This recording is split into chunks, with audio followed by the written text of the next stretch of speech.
नमस्कार। आज हम बात करने वाले हैं एक ऐसी दवा की जिसके बारे में दावा किया जाता है कि वो 600 से भी ज्यादा बीमारियों का इलाज कर सकती है। जी हाँ, एक ही दवा। तो चलिए आज इलेक्ट्रो होम्योपैथी की दुनिया में चलते हैं और इस L1 रेमेडी के दावों की पड़ताल करते हैं। तो ये जो नंबर है ना, 600 से भी ज्यादा, ये कोई छोटा मोटा आंकड़ा नहीं है। ये उन बीमारियों की गिनती है जिनके बारे में कहा जाता है कि सिर्फ एक दवा से उनका इलाज हो सकता है। तो जाहिर है सवाल तो उठेगा ही कि भाई एक दवा इतनी सारी अलग अलग बीमारियों पर आखिर काम कैसे कर सकती है। तो चलिए आज इसी रहस्य से पर्दा उठाते हैं और समझते हैं कि इस दावे के पीछे सिद्धांत क्या है। तो सबसे पहले जानते हैं इस दवा की कहानी के बारे में और इसे एक यूनिवर्सल दवा क्यों कहा जाता है। तो इस दवा का नाम है लावन, जिसका पूरा नाम है लिम्फैटिको 1 और इसे बनाया था इलेक्ट्रो होम्योपैथी के फाउंडर डॉक्टर काउंट सीजर मेटेते ने। ये इस पूरे सिस्टम की कह सकते हैं एक फाउंडेशनल रेमेडी है। अच्छा, इसका सफर भी बड़ा दिलचस्प है। देखिए, शुरू में तो इसे सिर्फ बाहर लगाने के लिए एक लेप या क्रीम की तरह इस्तेमाल किया गया, लेकिन जब इसके बनाने वाले डॉक्टर मेटे ने इसके असरदार गुण देखे तो उन्होंने इसे शरीर के अंदर लेने के लिए भी तैयार किया और कहते हैं कि इसके नतीजे इतने जबरदस्त थे कि उन्होंने इसे नाम दे दिया यूनिवर्सल मेडिसिन। तो सवाल यह है कि ये काम करती कैसे है।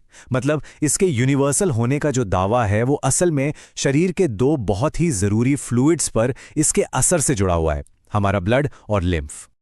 देखिए, इलेक्ट्रो होम्योपैथी की जो पूरी फिलॉसफी है ना, वो इसी एक आइडिया पे टिकी है कि हमारी सेहत हमारे शरीर के दो सबसे जरूरी तरल पदार्थों की शुद्धता पर डिपेंड करती है, वो है खून और लिम्फ।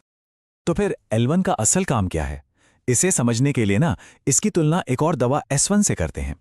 इसे ऐसे समझिए, मान लीजिए S1 जो है वो लिम्फ बनाने वाली फैक्ट्री पर काम करती है, तो L1 का काम है उस बने हुए लिम्फ को साफ करना, उसके अंदर की गंदगी को, अशुद्धियों को दूर करना। तो एक हो गया बनाने वाला और दूसरा हो गया प्यूरिफायर यानी शुद्ध करने वाला।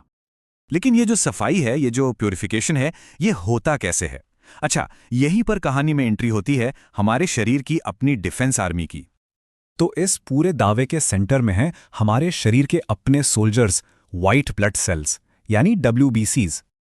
तो व्हाइट ब्लड सेल्स को शरीर की रक्षा सेना कहा गया है और ये बिल्कुल सैनिकों की तरह ही काम करते हैं। जो भी खतरनाक बैक्टीरिया या बाहरी चीजें आती हैं, ये उन्हें घेर कर खत्म कर देते हैं और हमें बीमारियों से बचाते हैं। तो फिर L1 का रोल क्या हुआ? दावा यह है कि L1 इसी रक्षा सेना को, हमारे WBCs को रेगुलेट करती है और उन्हें अपना काम और अच्छे से करने में मदद करती है। ठीक है, तो थ्योरी तो समझ आ गई। अब जरा प्रैक्टिकल बात करते हैं। देखते हैं कि असल में किन किन बीमारियों में इसके इस्तेमाल का दावा किया जाता है।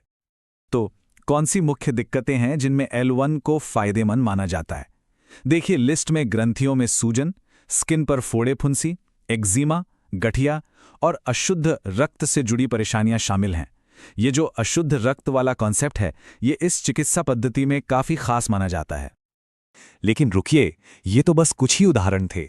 अब देखते हैं कि इसके इस्तेमाल का दायरा असल में कितना बड़ा बताया गया है।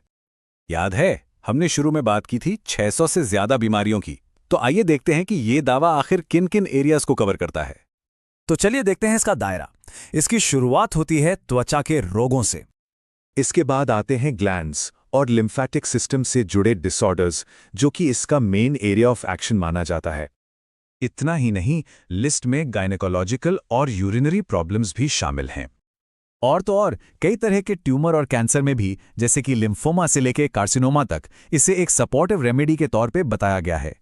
अब ये टेबल देखिए, इसमें कुछ उदाहरण दिए गए हैं, जैसे कि एक्ने यानी मुहासों के लिए L1 D30, तो वहीं खून की कमी यानी एनीमिया के लिए L1 D200।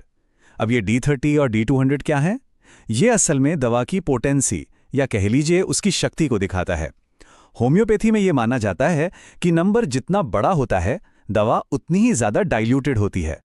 तो इन सब बातों को एक साथ रखकर चलिए वापस इसके कोर आइडिया पर चलते हैं। तो इस पूरी थ्योरी का सार क्या निकलता है? सिद्धांत बहुत सीधा है। शरीर के फाउंडेशनल सिस्टम्स यानी ब्लड और लिम्फ को ठीक कर दो और फिर कई सारी बीमारियां खुद ब खुद ठीक होने लगेंगी। और यहीं पर आकर हम एक बहुत बड़े सवाल पर रुकते हैं। क्या वाकई ही शरीर के फंडामेंटल सिस्टम्स को ठीक कर देना ही सभी बीमारियों का आखिरी समाधान हो सकता है?